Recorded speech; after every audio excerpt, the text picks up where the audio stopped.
देखो, अगर आपने हिंदुत्व को काटना है, अगर हिंदुओं को काटना है तो आप उनको जातियों में बाँटना पड़ेगा बिल्कुल आपको। और कोई आपके तो पास ऑप्शन नहीं ऑप्शन दिखता। नहीं है। ये किसी से सरेआम हज़ार लोगों के बीच में पॉइंट आउट करके, जैसे मैं राहुल गांधी का नहीं, वैसे ही एग्ज़ाम्पल दे रहा हूँ कि चाहे मैं भी हूँ, चाहे सैयद भी हो या फिर कोई भी लोग हो, 500 लोगों के अंदर कोई पॉइंट आउट करके पूछे भाई तेरी जाति क्या है?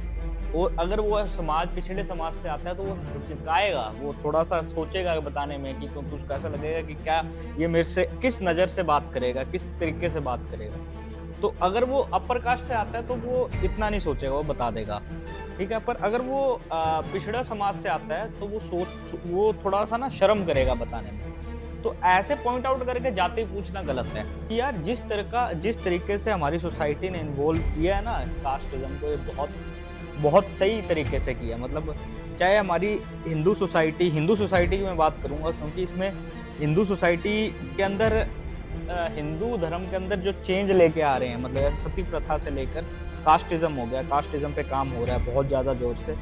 ऐसा मुझे काम बाकी मतलब जैसे अरेबिक धर्म है ना, हाँ, हाँ, उसमें हाँ। मुझे ऐसा नहीं लगता कि वो इस्लामिक कंट्रीज़ में। इस्लामिक जो रिलीजन है, कि स्पेशली मैं मुस्लिम की बात करूँ तो मुझे ऐसा नहीं लगता कि वो अपनी जो इम्प्योरिटी है, जो उन मुझे लगता है कि जो चीज़ आज वैलिड नहीं है, ठीक है? आप उसको चेंज नहीं कर रहे, मतलब आप वैसे की वैसी परंपरा वो ऑर्थोडॉक्स तरीके से, ऑर्थोडॉक्स ठीक है? और वो ह वाला हिंदू सोसाइटी उसको है ना चेंज कर रही चेंज है, करने उसको की एक कोशिश बेटर बेटर एक चल रही है। चीज़ बना रही है। मुसलमान, मेरे को ये बहुत गलत लगता है कि यार मुसलमान कुरान को इतने अच्छे से फ़ॉलो करते हैं, पर जब बात आ जाती है जातिवाद की, हुँ। तो कुरान में ऐसा कभी कहाँ लिखा हुआ है कि भाई कि डिस्क्रिमिनेशन कहाँ लिखा हुआ है जातिवाद को लेकर? पर फिर भी हमारे इंडिया में पासमानदा मुस्लिम्स हैं। और सेम। आप ये सोचिए, आप एक एक तरीके से तो मतलब मुसलमान पूरा कमिटेड होता है कुरान को, पर कास्टिज़्म कुरान में कैसे आ गई? मतलब इस्लाम में कैसे आ गई? गए थे तो हमें पता भी चला था कुछ स्टूडेंट्स के थ्रू कि अब जो वहाँ की बेसमेंट्स की लाइब्रेरी है वो बंद कर दी गई है, लेकिन उसके ऊपर वो लाइब्रेरी फर्स्ट फ्लोर पे शिफ्ट हुई है। तो अब जहाँ 2500 वो होती है 2500 बेसमेंट की, और वो बेसमेंट की थी 5000 पे ले वो रहे हैं अब अब। 5000 ले रहे हैं। की हम बात करें तो एक छोटे से कमरे की, हमें जहाँ तक हम उस दिन गए थे हमें जो पता चला कि एक छोटे से कमरे का रेंट है आपको 10,000 20,000 10,000 रुपए। 20,000। जब मैं प्रोटेस्ट के बीच में था तो मैंने खुद अपने कानों से ये आवाज़ सुनी कि जो पीछे के जो बैठे हुए स्टूडेंट्स थे वो लगातार ये स्लोगन रेज़ कर रहे थे कि डीयू, जेएनयू वापस जाओ। तो कहीं न कहीं उन्हें ये लग रहा था कि जो हमारा प्रोटेस्ट है, वो जो कोई हमारे और एम है, कैप्चर ना वो कर और ले। कैप्चर कर रहा है या आगे बढ़ के उसमें और हिस्सा वो ले रहा है। तो ऐसा नहीं व्हाट्स अप गाइस, स्वागत है आपका हमारे दूसरे पॉडकास्ट में। पहले वाले के बाद थोड़ा ज़्यादा समय लग गया दूसरे को आने में।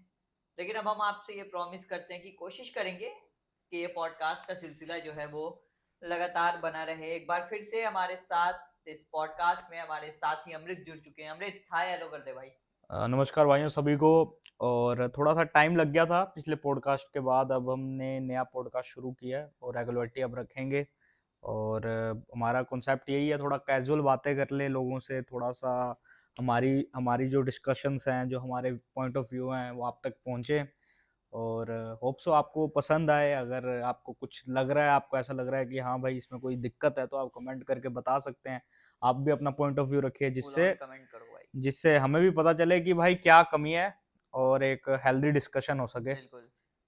तो हमारा भी तो वैसे तो यही है कि क्या करंट अफेयर्स में चल रहा है उसके बारे में हम बात करें। तो बता भाई सैयद, क्या चल रहा है करंट अफेयर्स में? भाई अभी तो मुझे लग रहा है कि एक ही चीज चल रही है इंडिया में और वो है जाति जाति जाति। कल यार जाति। मैं सांसद टीवी देख रहा था। जाति जाति क्यों नहीं? जाति तो इतने सालों से जा नहीं पाई, आगे देखते हैं क्या जा पाती है कि नहीं। खैर कल मैं संसद टीवी देख रहा था तो मैंने देखा अनुराग ठाकुर जो कि पिछली बार मंत्री भी थे, इस बार तो खैर मंत्री नहीं है। उन्होंने जाति को लेकर कहा कि जिनके जाति का पता नहीं वो गणना की बात करते हैं। असल में वो जातिगत जनगणना की बात कर रहे थे। हम्म। तो उस पर राहुल गांधी ने कहा कि ये हमारा इंसल्ट हो रहा है। उस पर अखिलेश यादव ने भी रौद्र रूप लिया।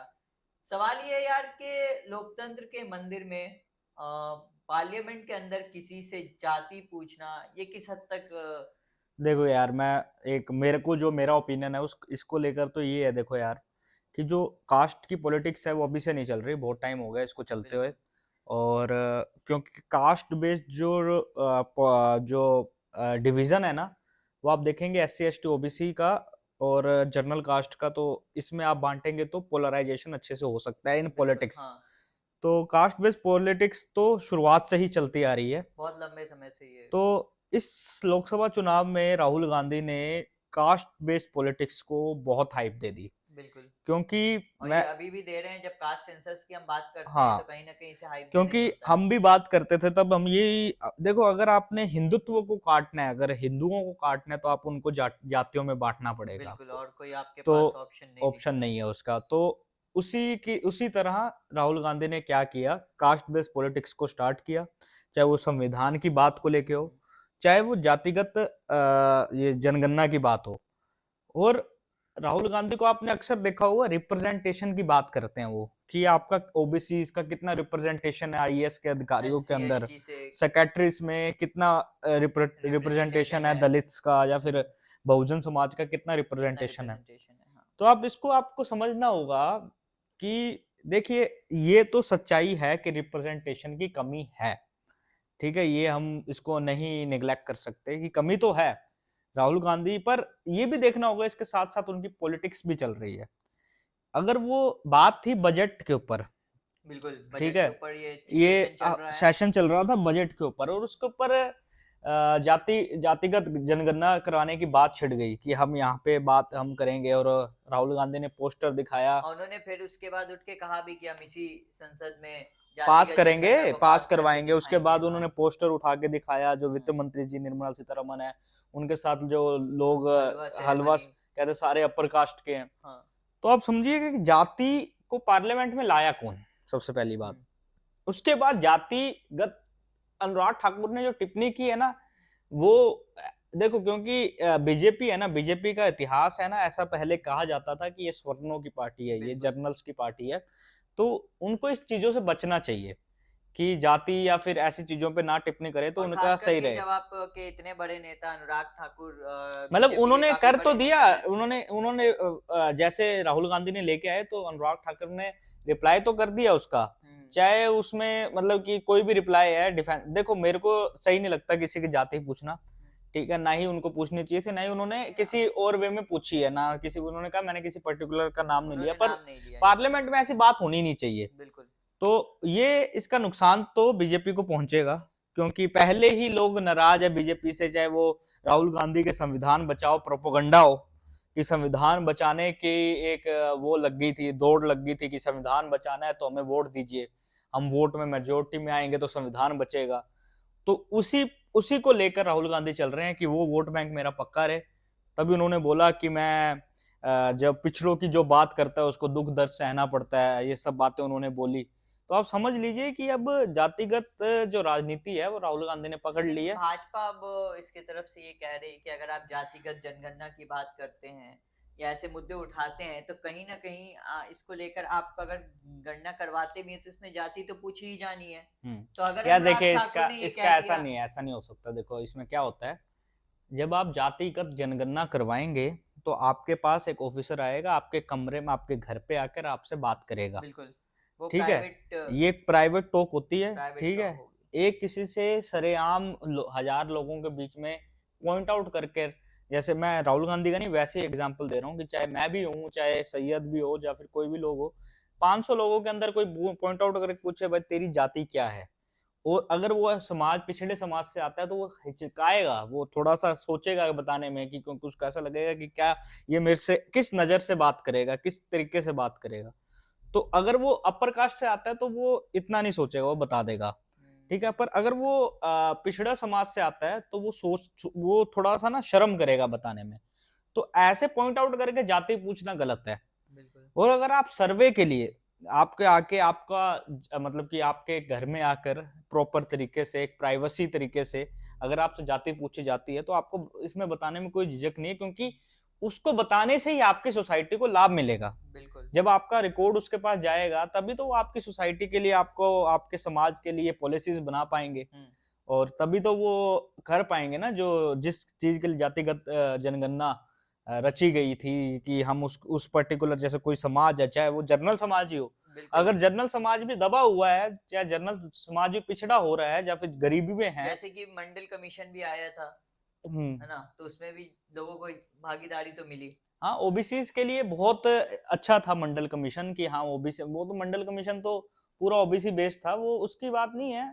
पर जो जातिगत आपने जो पूछा था ना कि उनको भी बतानी पड़ेगी, तो वो बताना अलग होता है यार। ये तो एक पॉइंट करके ट्रिगर करके पूछना, वो गलत चीज है भाई। ये तो आप किसी को टारगेट कर रहे हो। वो मुझे सही नहीं लगा यार। देखो सही तो क्या है यार, अब पार्लियामेंट में क्या होता है, आरोप प्रत्यारोप होते हैं। प्रत्यारोप तो लगते ही हैं। पर उसमें बताऊं क्या होता है, जाति का जो गेम चलने लग जाता है ना, तो पीछे जो पिछड़ा समाज होता है ना, वो थोड़ा सा प्रभावित होता है कि यार क्या जातियां पूछ रहे हो यार, हम तो इससे उभरना चाह रहे हैं और आप उसी पे लेके आ रहे हो वापस। तो ये है जब एक हम चीज। जाति की बात कर रहे हैं तो थोड़ा हम पीछे चलते हैं, थोड़ा हिस्ट्री की तरफ चलते हैं। एक क्वेश्चन है यार कि how has casteism involved in India, है ना? How has casteism evolved in India, कहाँ से शुरू हुआ, हिस्ट्री से आप लेते हैं अगर। यार देखो, ये तो सबको पता है, वर्ना सिस्टम से शुरू हुआ। इन्वॉल्व कैसे लेकिन हुआ, हाँ, कि वो कैसे बदलता रहा और आज आज कैसे तक है। वो अभी देखिए तक यार, वो देखिए चल रहा आपको है मैं आपको सिस्टम। आपको बताऊंगा, मैं ज्यादा इतिहास में नहीं जाऊंगा, क्योंकि मुझे जितना पता है इतिहास, तो जो शूद्रास थे, जिसमें सबसे निचले पैदान पे थे, उनका कोई इतना अच्छा इतिहास नहीं है, क्योंकि वो हमेशा से दबे कुचले रहे हैं। और जो संत कबीर हमारे निकले हैं, जैसे रविदास जी और बहुत बड़े बड़े संत निकले हैं, वो भी उस जंजीरों में से निकले हैं और उस जंजीरों में ही मर गए हैं। तो सबसे बड़ी बात, उनकी वाणी आज ही बोली जाती हैं, पर फिर भी ये कास्टिज्म खत्म नहीं हुआ। तो कास्टिज्म तो वैसे आज भी खत्म नहीं हुआ। कास्टिज्म आज के फेज में ऐसा देखने को मिलता है कि आपको रूरल एरियाज में तो आपको सरेआम देखने को मिल जाएगा कि हाँ भाई, कि अगर ग्रामीण क्षेत्र में जा रहे हो तो वहाँ पे आपको देखने को मिलेगा कास्टिज्म। पर अगर अर्बन एरियाज की बात करें, तो उसमें ऐसा होता है कि शादी विवाह के वक्त आपसे जाति पूछी जाती है। अगर आप, कई बार हमने घोड़ियों वाला भी केस देखा हाँ है, वो घोड़ियों पे रूरल चढ़ने एरियाज में नहीं तो चलता है देते। भाई। रूरल, अगर आप कोई कैसे कह दे कि भैया जाति खत्म हो चुकी है, तो आप उनसे ये पूछ लीजिए कि जाति भेदभाव खत्म हो चुकी है। जातिगत भेदभाव खत्म हो चुका है, तो अगर वो ये उनसे ये पूछ लेगी कि आप शादी करवाते वक्त इतना क्यों सोचते हैं बिल्कुल। जाति का। अगर वो भी हिंदू है, वो भी हिंदू है, तो आप शादी करवा लीजिए। अगर मैं ये मानता हूं, अगर एक ब्राह्मण की शादी एक चमार से हो सकती है, तो मैं ये समझता हूँ कि समाज एक जातिगत भेदभाव की दृष्टि को खत्म उस करने जा जंजीर रहा है। को वो तोड़ चुका हाँ, है। कि मतलब एक बिल्कुल। अपर क्लास की शादी लोअर एक क्लास लोअर से हो क्लास से रही हो है, रही है, बिल्कुल। और बिना किसी झिझक के हो रही है, तो आप समझिए कि हाँ भैया, जातिगत भेदभाव खत्म हो रहा है। नहीं तो यार, जातिगत भेदभाव आप शहरों में, तो मैंने आपको बता दिया कि विवाह के समय आपको देखने को मिल जाएगा, या रिश्ता बनाने के समय आपको देखने को मिल जाएगा। अक्सर लोग प्रेम कर बैठते हैं कि भाई अपर कास्ट की लड़की से प्रेम कर बैठते हैं, विवाह नहीं हो पाता, चाहे वो इंटर रिलीजन मैरिज हो, ठीक है, चाहे वो इंटर कास्ट मैरिज हो। तो उससे उसके पहले तक सब सही चल रहा होता है कि यार हम भेदभाव नहीं करते यार। और ये उन लोगों की बात है जो एजुकेटेड है। अनएजुकेटेड तो यार गालियों में जातियों का नाम ले देते हैं यार, बिल्कुल, गालियों में बिल्कुल। बोल देते हैं कुछ ना कुछ। पर जो एजुकेटेड है, तब तक उनका सही चल रहा होता है। जब उनकी फैमिली में बात आती है ना कि हाँ भाई हमारी तो वो फैमिली रास्ता इन्वॉल्व होती काटना है, शुरू कर देते हैं, तब ये दिक्कत बात। आनी शुरू हो जाती है। तब आपको दिखेगा कि अर्बन एरियाज में कैसे कास्टिज्म कास्टिज्म इफेक्ट करता है। इफेक्ट करता है। और रूरल एरियाज में तो यार आपको सरेआम घटनाएं देखने को मिल जाएगी यार, चाहे वो हथरस का कांड देख लीजिए, चाहे मध्य प्रदेश का वो जो वो आदिवासी पेशाब का वाला पेशाब कांड हो कांड गया, देख हाँ। लीजिए। ऐसे आपको ना बहुत सारे कांड है जो हो जाते हैं और पता भी नहीं चलते लोगों को। तो बिहार में भी बहुत सारे कांड हुए थे, बहुत बहुत और होते यूपी हैं। में भी बहुत होते हैं, राजस्थान में भी बहुत होते हैं। तो हाँ देखो, डिस्क्रिमिनेशन चलता रहेगा, ठीक है, वो चाहे आप, मैं ये नहीं कह रहा कि जातिगत, पर कोई भी तरीके का डिस्क्रिमिनेशन चलता ही रहेगा। वो हमारी ह्यूमन में पहले जब जातियां नहीं थी, कोई धर्म नहीं था, सब जब बस सब इंसान थे, जब समझो कि कुछ भी नहीं था, तब भी डिस्क्रिमिनेशन था। तब था पावर का डिस्क्रिमिनेशन, जो पावरफुल था उसका दबदबा था। और धीरे धीरे क्या हुआ, पावरफुल का हुआ, फिर मैन वुमेन का हुआ। और मैन वुमेन का डिस्क्रिमिनेशन भी इसलिए हुआ क्योंकि वुमेन कमजोर है, मैन हाँ, पावरफुल है, तो वो अपना इनइक्वालिटी जो है वो तो शुरू से ही शुरू से, यार चली आ उसको हम रही है, खत्म और नहीं कर सकते, उसको हम कम कर सकते हैं। कम कर सकते हैं। खत्म तो खैर अभी हाँ, तक मुझे लगता है कि पूरी तरीके से तो 100% जातिगत हुई नहीं भेदभाव है। की बात हुई, तो यार देखो इन्वॉल्व होता आया है। मैंने आपको प्रेजेंट सिचुएशन बताई आपको, इससे पहले तो बहुत बुरे हालात थे यार, बहुत बुरे हालात थे। ये मैं एक बात ये भी कहना चाहूंगा कि यार जिस तरीके से हमारी सोसाइटी ने इन्वॉल्व किया है ना कास्टिज्म को, ये बहुत बहुत सही तरीके से किया। मतलब चाहे हमारी हिंदू सोसाइटी की मैं बात करूंगा, क्योंकि इसमें हिंदू सोसाइटी के अंदर हिंदू धर्म के अंदर जो चेंज लेके आ रहे हैं, मतलब ऐसे सती प्रथा से लेकर हम्म, कास्टिज्म हो गया, कास्टिज्म पे काम हो रहा है बहुत ज्यादा जोर से। हम्म, ऐसा मुझे काम बाकी मतलब जैसे अरेबिक धर्म है ना, हाँ हाँ उसमें हाँ, मुझे ऐसा नहीं लगता कि वो इस्लामिक कंट्री, इस्लामिक जो रिलीजन है, कि स्पेशली मैं मुस्लिम की बात करूं तो मुझे ऐसा नहीं लगता कि वो अपनी जो इनप्योरिटी है, जो उनको मुझे लगता है कि जो चीज आज वैलिड नहीं है, ठीक है, आप उसको चेंज नहीं कर रहे, मतलब आप वैसे की वैसी परंपरा वो ऑर्थोडॉक्स तरीके से, ऑर्थोडॉक्स ठीक है, और वाला हिंदू सोसाइटी उसको है ना चेंज कर रही चेंज है, करने उसको की एक कोशिश बेटर बेटर चल एक रही है। चीज बना रही है। तो हाँ, कास्ट को भाई बहुत ज्यादा चेंज किया है लोगों ने, और हो सकता है कि आने वाले समय में कास्ट खत्म हो जाए, पर अभी तो ये ये नहीं दिख अभी रही है। तो नहीं। तो अब बढ़ते हैं हम अगले सवाल जो अमृत मैं आपसे जानना चाहूंगा, पूछना चाहूंगा। यार, एजुकेशन जो है किस तरीके से, ये जो कास्टिज्म है इसको किस तरीके से इफेक्ट कर रही है, इसको लोगों के जो कास्टिज्म को लेके जो चेंजेस ला रही है, वो एजुकेशन कितना ला पा रही है? देखिए यार, एजुकेशन ही इसका सोल्यूशन है, ठीक है। वैसे तो तो एजुकेशन हर चीज का सॉल्यूशन है। पर बात ये है कि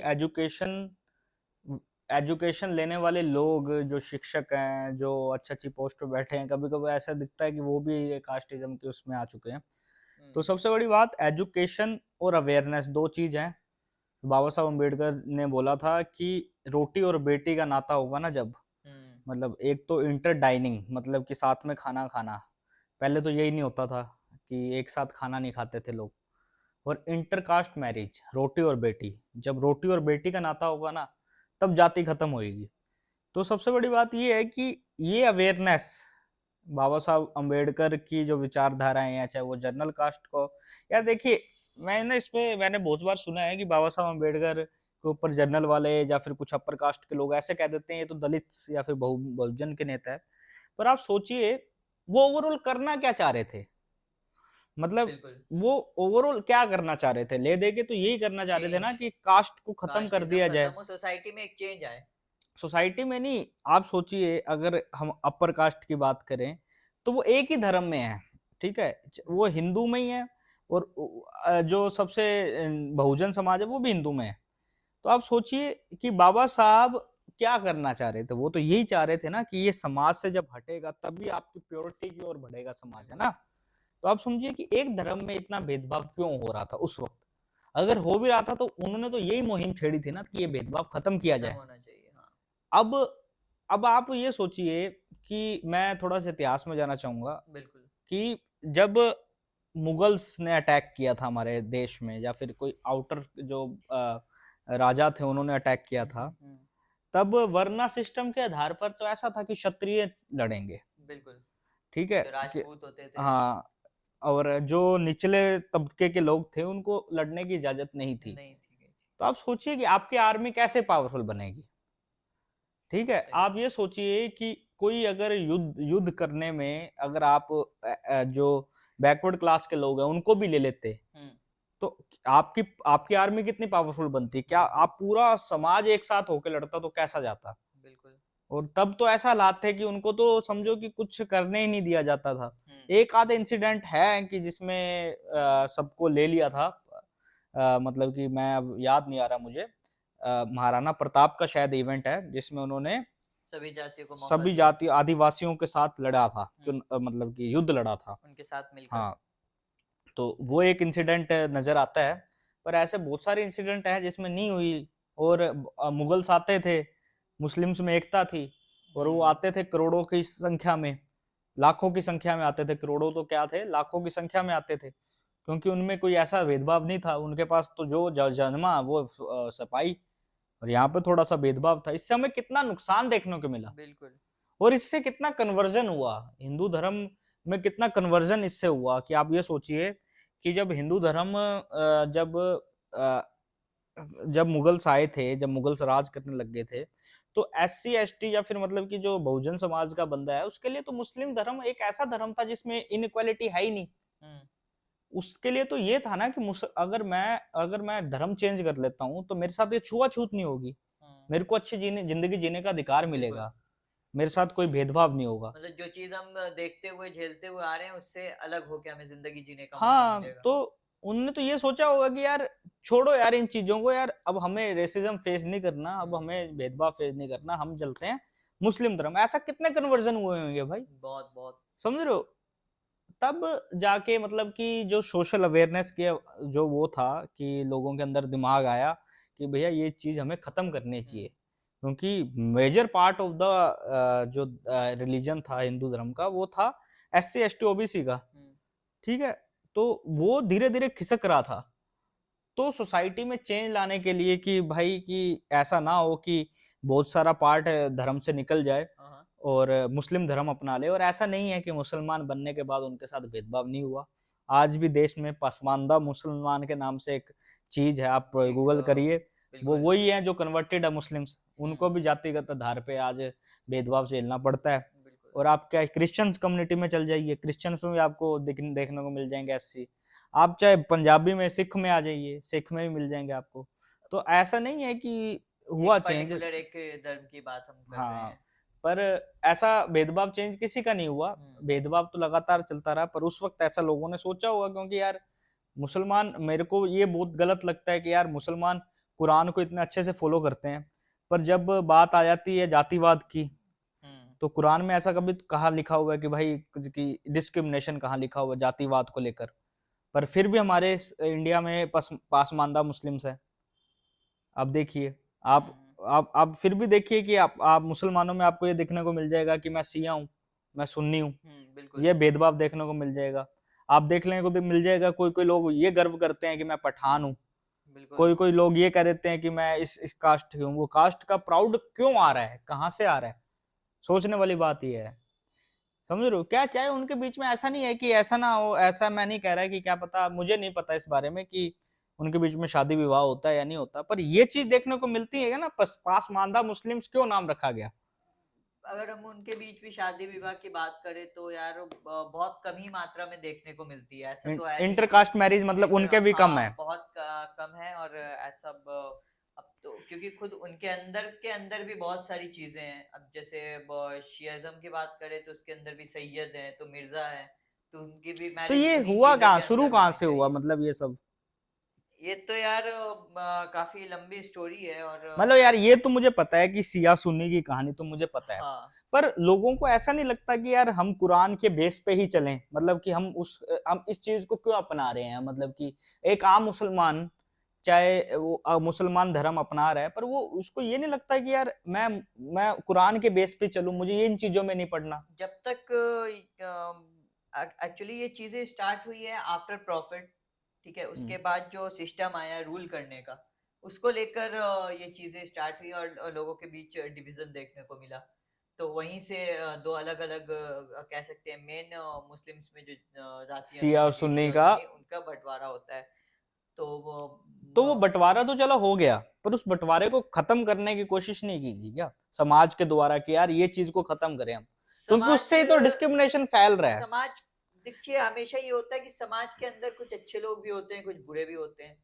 कि जब एक तरफ से कोशिश होती है कि सारी चीजें को नॉर्मल की जाए, एक बन के रहें, तो कहीं ना कहीं फिर कुछ ऐसे इंसिडेंट सामने आ जाते हैं। अभी हाल ही में ओमान में शिया लोगों पर हमला हुआ, और इसका आईएसआईएस ने इसका वो भी लिया है कि हमने करवाया, और वो अपने कुछ रिलीजियस गैदरिंग थी वहां पे।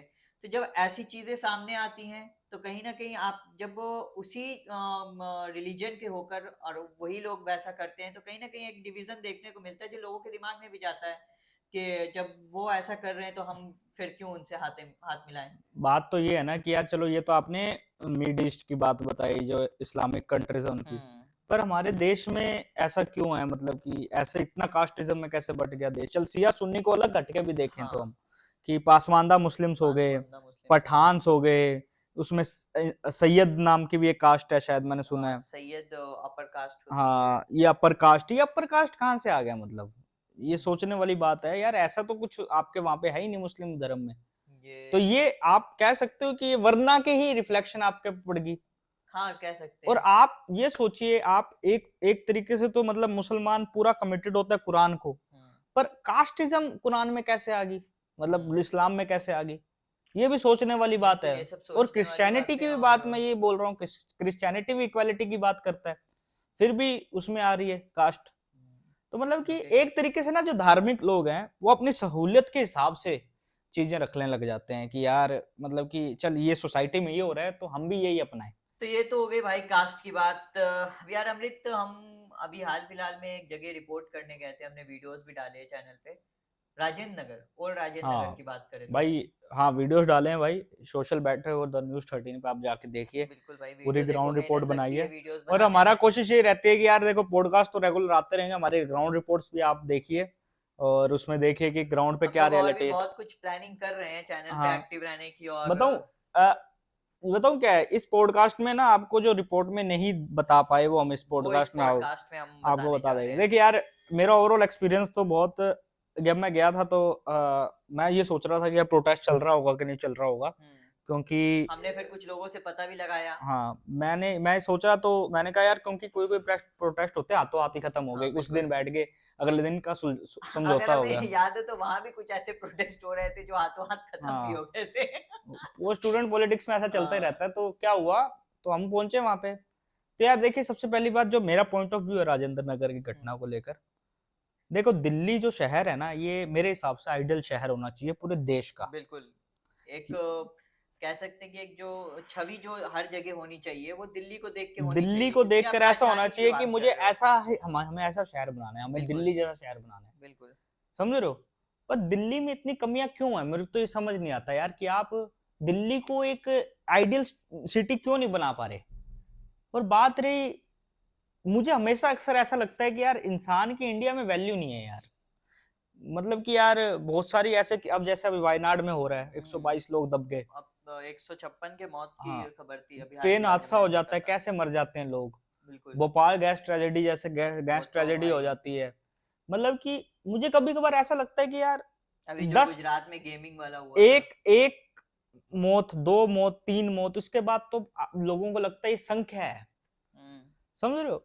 अब राजेंद्र नगर में 3 मौतें हुई हैं और एक मौत हुई है एक लड़के की, अभी हाल ही में हुई थी वो करंट पटेल नगर के पटेल पास। नगर में शायद, कि उस पे हाँ, करंट लग गया करंट उनको। लगने के कारण हुई तो थी। यार सोचिए वो लड़के, जो लड़कियां हैं, जो स्टूडेंट्स हैं, वो कहाँ कहाँ से आए हैं, कहाँ कहाँ से पढ़ने आए थे दिल्ली में, बिल्कुल। कितना पैसा खर्च कर रहे थे वो कोचिंग इंस्टीट्यूट्स पे, और उनको क्या मिला ले दे के? उनको ये मिला लास्ट में कि सिस्टम से हार। सिस्टम से हार, बेचारे पढ़ते पढ़ते ही मर गए। बिल्कुल। आप सोचिए जो बंदा आईएएस बनने आया है, आईपीएस बनने आया है, जो बंदा हमारे ब्यूरोक्रेसी में जाने वाला है, उसकी मौत कैसे हो रही है? पानी भरने से। बिल्कुल। और बरसात कोई हाई लेवल बरसात नहीं हो रही थी, नहीं, बहुत अभी जो मिनिमम। दिल्ली की बात करें तो काफी गर्मी है, और कभी कदार थोड़ी बहुत बारिश हो नहीं जाती है तो उस हो वक्त जाती मैंने है। अखबार में पढ़ा था कि उसको हम हाई लेवल बरसात नहीं बोल सकते, एक मिनिमम रेंज की बरसात हो रही बिल्कुल। थी। तो भरा कैसे पानी? सबसे बड़ी बात क्या, वहां पे उसका रोड का डिजाइन ऐसा नीचे है रोड, कि उसमें पानी ज्यादा जल्दी भर जाता है। और भरा तो समझो, आप समझिए कि कितनी बार भरा होगा। हम्म। बिल्कुल, ये कोई ठीक है पहली बार तो हाँ। हुआ नहीं होगा। तो आप मतलब उसकी कार्रवाई, उसको अगर एक पॉजिटिव थिंकिंग होती सरकार में, एमसीडी में, या खुद कोचिंग इंस्टीट्यूट के कोचिंग ओनर में। इंस्टीट्यूट के ओनर में, कि यार इस चीज को अपन खत्म करते हैं यार, पानी बहुत जल्दी भर रहा है, यार हम जाके बात करते हैं, कंप्लेंट करते हैं, अगर एमसीडी काम नहीं कर रही तो आप कोर्ट में जाइए ना। बिल्कुल। बिल्कुल। आप अगर आपने एक्शन लेना होता है यार, देखिए मुझे पता है कि एक आम बंदा इतना नहीं कर सकता, पर अगर आप कोचिंग इंस्टीट्यूट की एक एसोसिएशन बन जाती है या स्टूडेंट वेलफेयर कोई एसोसिएशन बन जाती है और आप एक मुहिम चलाते कि अरे पानी की दिक्कत बहुत बड़ी है, हम्म। तो आप उनकी, मैं ये नहीं कह रहा कि एमसीडी सही है, एमसीडी तो करप्ट है ही।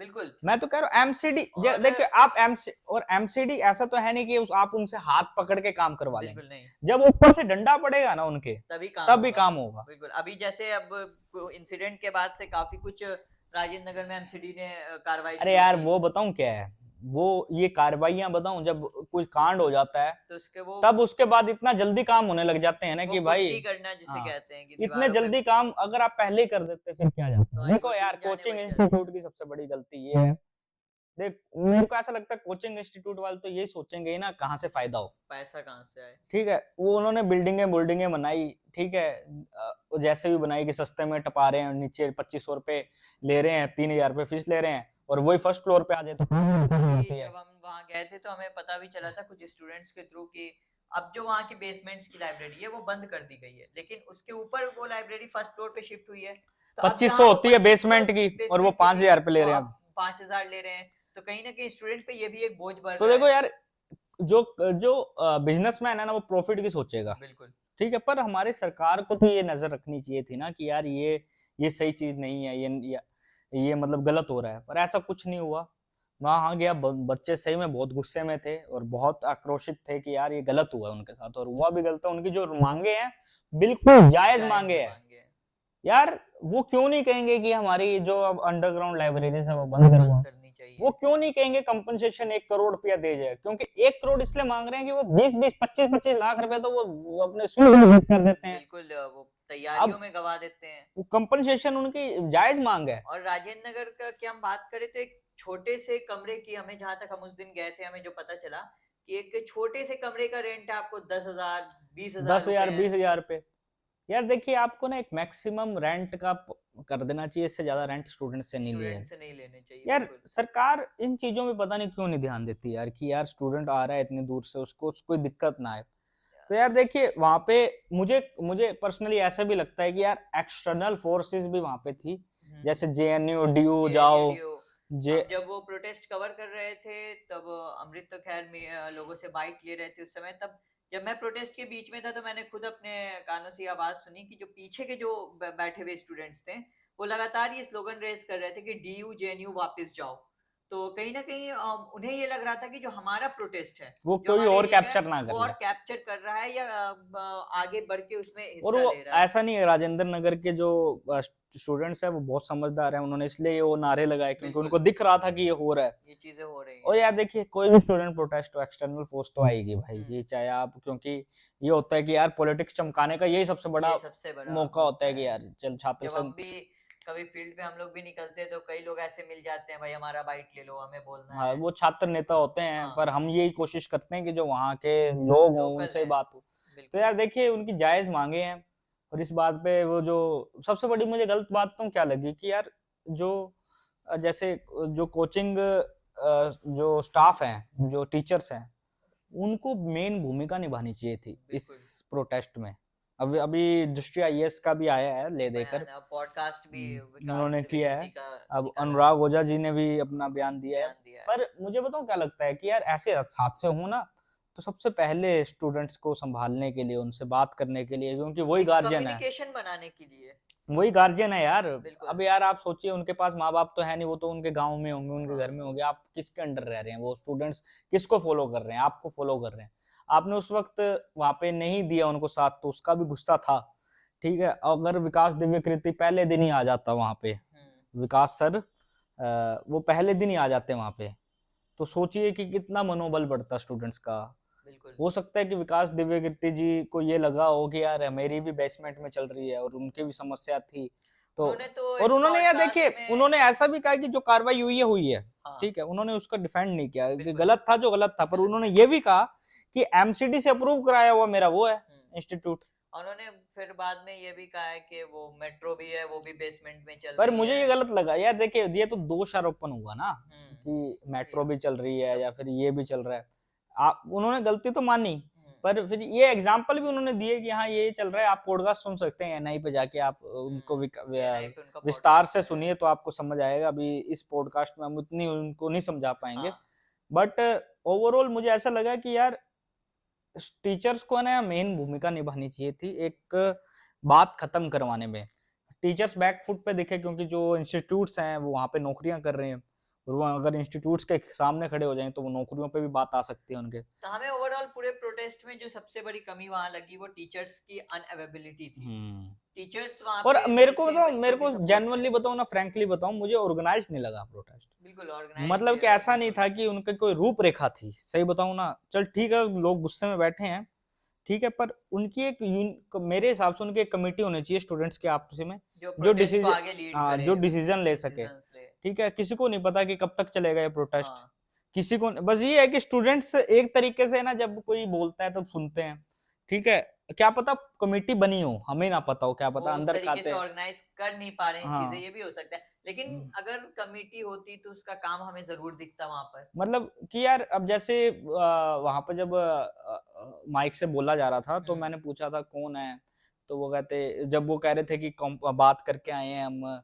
तो स्टूडेंट खड़ा होकर पूछ रहा था कंपनसेशन बताओ। कंपनसेशन कितना मिला, वो हाँ हमारे वीडियो में भी है वो। हाँ, वो कंपनसेशन की बात कर रहा था। तो मुझ अगर है कमेटी तो अच्छे से वर्क करे, मतलब कि मैं तो मतलब ये जो कहता हूँ स्टूडेंट एटलीस्ट प्रोटेस्ट में बैठे हैं उन तक चीजें पहुंचाई जाए, उन तक पहुंचाए बातें जाएं पहुंचाई जाए। और ऑर्गेनाइज रखे उस बिल्कुल, चीज को, ऐसा ना हो कि बाहर के लोग आके आपको कैप्चर कर लें। कैप्चर कर दें। और ऐसा भी तो मुझे नहीं लग रहा कि वो कैप्चर हुआ है, और मुझे लगता है कि क्या पता वो कमेटी हो, हमें ना पता हो।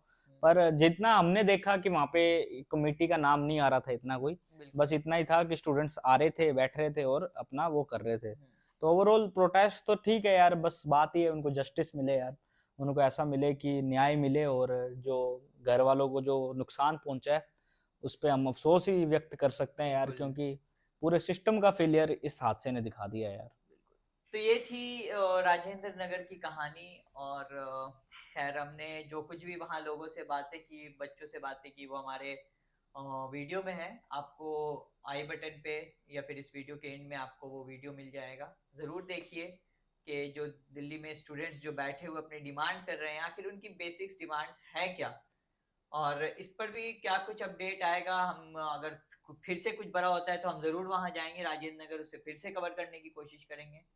फिलहाल इस पॉडकास्ट को हम खत्म करते हैं। और ये थी दो कहानी हमारे पास जो करंट में चल रही थी। तो फिर चलिए मिलते हैं अब अगले आपको पॉडकास्ट में। तब तक के लिए अपना और अपनों का ध्यान रखिए। ख्याल तो गाइस रखें। सब्सक्राइब भी कीजिए, लाइक भी कीजिए और शेयर भी कीजिए और कमेंट भी कीजिए, आपको क्या बात अच्छी लगी और क्या सोचते हैं हमारे विचारों के बारे में, ये बताइए, और ऐसे ही बने रहिए हमारे चैनल्स के साथ।